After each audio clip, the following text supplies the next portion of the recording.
Baik, saya akan menjelaskan tentang metabolisme karbohidrat dan contoh obat serta penyebabnya.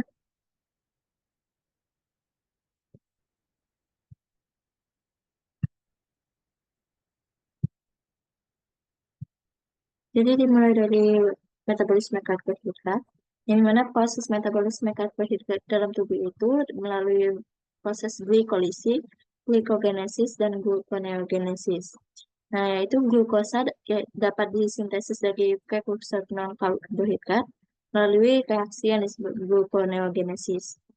Nah, lalu melalui jalur pentosa fosfat ini memungkinkan sel untuk mengubah glukosa 6-fosfat, lalu turunannya yaitu menjadi ribosa 5-fosfat atau gula yang digunakan mensintesis nukleotida dan asam nukleat. Serta yang dari makanan itu akan dipecah menjadi glukosa, bagian mengandung glukosa, lalu menjadi glukosa fosfat, lalu akan mengalami proses glikolisis yang menjadi triose fosfat dan menjadi pirufat. Dan dari pirufat ini akan dapat menjadi laktat dan asam amino ke protein, lalu protein. Lalu juga pirufat ini dapat menjadi asetil-CoA, lalu menjadi asam lemak. Nah, singkatnya, apa hubungannya metabolisme karbohidrat dengan glukosa? Nah, karbohidrat itu disekap sebagai monosakarida pada bagian duodenum dan jejunum usus halus, yang dimana glukosa dan galaktosa itu melewati mikrofili dan masuk ke dalam aliran darah dengan cara transport aktif. Nah, untuk pencernaan sukrosa dan laktosa itu berupa fruktosa dan galaktosa diubah oleh sel-sel hati menjadi glukosa. Nantinya kadar glukosa itu akan dipertahankan oleh tubuh. Nah, lalu sebagian kecil dari glukosa itu akan disimpan dalam hati dan otot dalam bentuk glikogen sebagai cadangan energi. Kapasitas pembentukan glikogen ini, yang kelebihan glukosa itu akan diubah menjadi lemak dan disimpan dalam jaringan lemak. Lalu glikogen dalam hati atau otot itu akan dipecah menjadi glukosa jika kebutuhan glukosa dalam tubuh akan melebihi ketersediaan glukosa dalam darah. Metabolisme glukosa selain dipengaruhi enzim-enzim juga dipengaruhi oleh hormon-hormon seperti hormon insulin dan glukagon yang diproduksi oleh pankreas yang dapat berperan dalam metabolisme glukosa.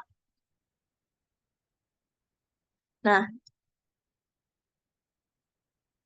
setelah setiap kita memakan karbohidrat itu akan dapat meningkatkan kadar glukosa dalam darah setelah makan.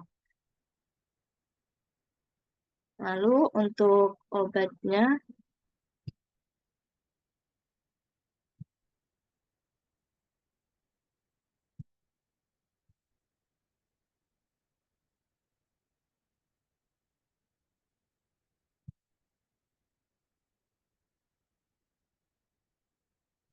di sini kami mengambil contoh penyakit atau kelainan hiperglikemia, yang dimana obat yang saya ambil itu yaitu metformin, yaitu obat anti hiperglikemik golongan biguanid yang juga dapat digunakan untuk kontrol diabetes mellitus tipe 2, karena metformin ini dapat menurunkan konsentrasi kadar glukosa dalam darah tanpa menyebabkan hipoglikemia.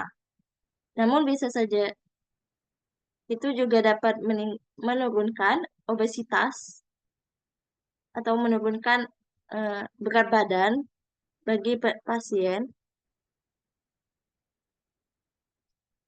Yang sumbernya saya ambil dari jurnal ini.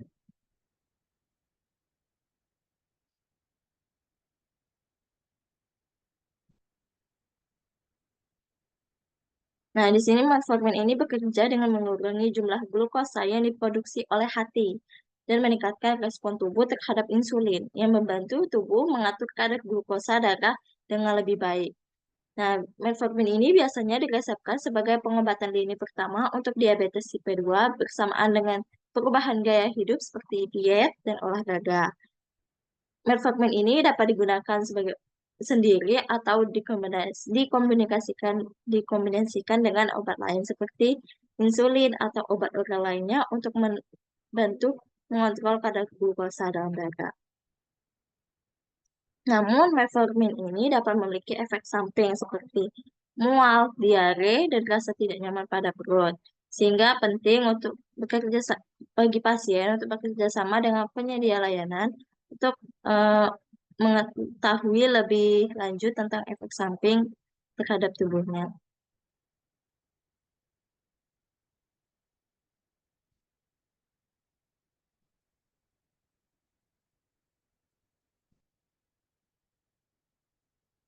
Nah, di sini dapat dilihat yaitu manfaat lainnya dari metformin yaitu adalah penurunan berat badan seperti yang saya katakan tadi.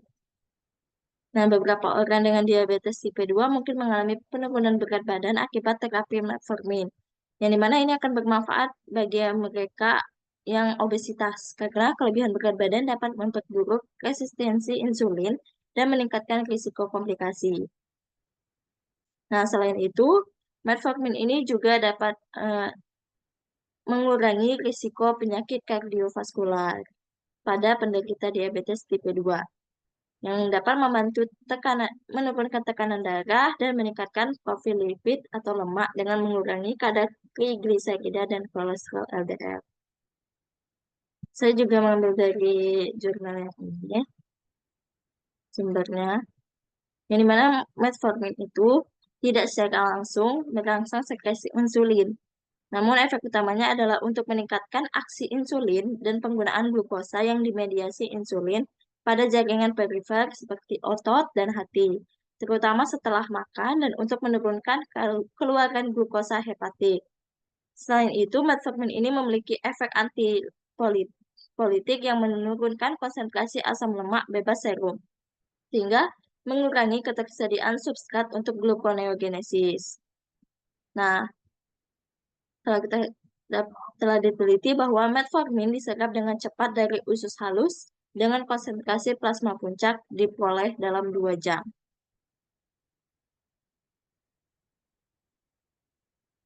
Yang dimana metformin ini mengurangi kadar HbA1c sekitar 1,5 hingga 2% dan kadar glukosa plasma sebesar 50 hingga 70 mg per desiliter. Efek samping metformin yang paling umum itu adalah gastrointestinal, termasuk rasa logam di mulut, anoreksia ringan, mual, ketidaknyamanan perut, dan gerakan usus lunak atau diare.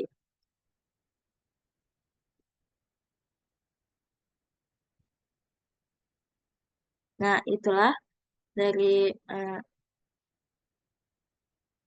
presentasi saya tentang metabolisme karbohidrat dan penyakit hiperglikamia dan obat metformin. Terima kasih.